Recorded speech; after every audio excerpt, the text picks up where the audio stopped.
Hello everyone, good vibes. So for today's recipe, itong sinigang na ayungin. Hilala nyo ba ang isda na to? Naku, napakasarap ng isdang to. Lalo na kapag mataba.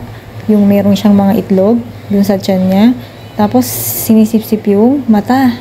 Sino bang nakaka-relate? Actually, favorite ito sa family namin. Lalo na ng nanay at tatay ko. So tara, luto na natin ang sinigang na ayungin. So, ayan, naglagay na ako ng tubig at saka ng sinigang powder, sampalok, sibuyas.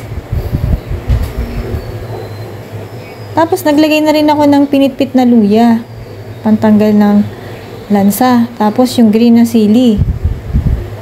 Tapos, naglagay na rin ako ng konting bechin.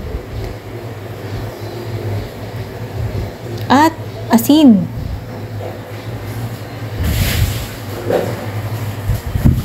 Hinalo-halo. At pakukuluan ko muna yan, kaya tinakpan ko muna. At nang kumulo na yung sabaw, ito na, ilalagay ko na yung ayungin.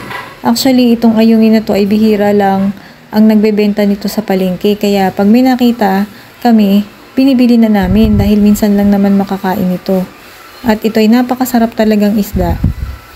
So yan, inihulog ko na lahat ng ayungin.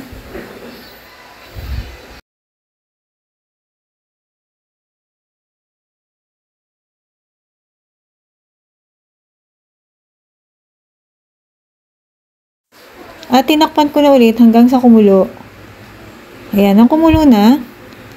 Hinalo ko ng konti. At yan, ilalagay ko na ang dahon ng sili na pinitas lang namin sa aming maliit na garden. Ayan, pakuluan lang ng konti. At ito, maluluto na ang sinigang na ayungin. Napakasarap higupin ng sabaw.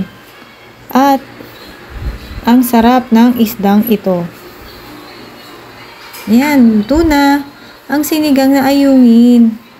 Nga pala guys, sa mga hindi pa nagpa-follow, paki-follow po ako for more simple and easy recipes. Yung pagkain pala nitong ayungin na to, tinatanggal muna namin yung tinik dun sa side niya. Tapos sinisip-sip yung mata.